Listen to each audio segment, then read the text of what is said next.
आज आपण सर्वजण आपल्या प्रिय भारताचा प्रजासत्ताक दिन साजरा करण्यासाठी एकत्र आलो आहोत. 26 जानेवारी 1950 हा तो सुवर्ण दिन आहे ज्या दिवशी भारताचे संविधान अंमलात आले आणि आपला देश खऱ्या अर्थाने प्रजासत्ताक झाला. प्रजासत्ताक म्हणजे जिथे जनतेचे राज्य असते, जिथे कायदा सर्वांसाठी समान असतो. मित्रांनो, आजचा दिवस आपल्याला दोन गोष्टी आठवून देतो. पहिली गोष्ट म्हणजे त्याग आणि दुसरी म्हणजे जबाबदारी.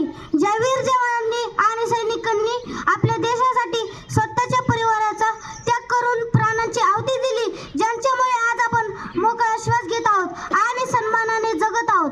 महामानव डॉक्टर बाबासाहेब आंबेडकरांनी आपल्याला संविधान दिले. यातील नियमांचे पालन करणे हीच आता आपल्या सर्वांची जबाबदारी आहे.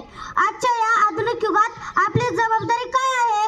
दररोज शाळेत जाणे, अभ्यास करणे आणि ज्ञानी होणे, पाण्याचा आणि विजेचा अपव्यय टाळणे, मोबाईलचा वापर चांगल्या कामासाठी करणे आणि आपल्या देशाच्या विविधतेचा